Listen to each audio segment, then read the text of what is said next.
So cognitive aging is best conceptualized as a spectrum of decline where some people will experience a rate of decline that is considered normal, while others will have a much faster rate of decline.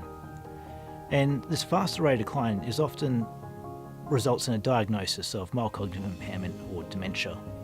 Alzheimer's disease is the most common form of dementia, and it's characterized by a progressive deterioration in cognitive abilities that often results in the loss of independent living and is ultimately fatal.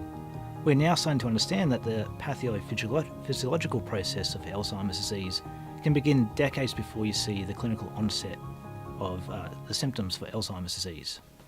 So you have the gradual accumulation of Alzheimer's pathology in a preclinical stage that gradually progresses to cognitive impairment and then the clinical symptoms of dementia.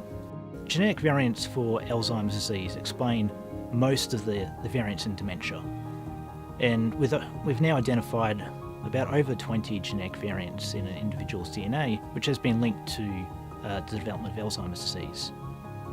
However, not all individuals who have a high risk or genetic risk of dementia will develop dementia and can maintain a high level of cognitive performance. Conversely, those with a low genetic risk may indeed develop dementia in the future as well. So this genetic risk is moderated by individuals' environmental, lifestyle and health risk factors that can influence their vulnerability or resilience to their genetic risk.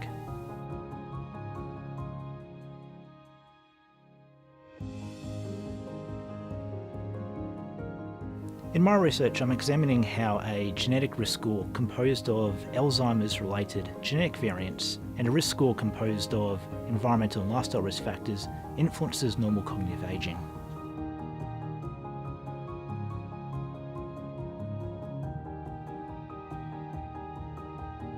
So in a cohort of about 2,500 older Australians who were followed for over 12 years now, I found that this Alzheimer's genetic risk score was associated with a much faster rate of decline in memory and also information processing speed. This suggests that the genetic variants for Alzheimer's disease also influence normal cognitive aging. Conversely, for the environmental and lifestyle risk score, we found that it was associated with cognitive abilities in general and also the transition to cognitive impairment.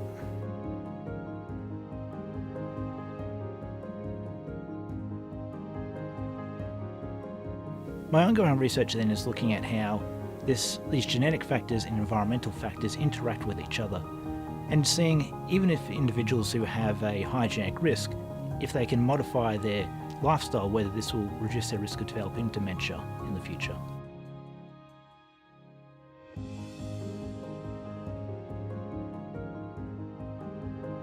So Alzheimer's disease is a real large problem in society at the moment. The number of people with Alzheimer's is increasing dramatically. It's projected to be over 1 million people in the next 50 years. And this is going to have major health implications, budgetary implications for the government, as well as the personal consequences.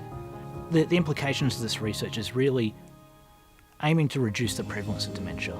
So reducing the incidence of dementia by 5% annually could reduce the number of people with dementia in the future by nearly a quarter.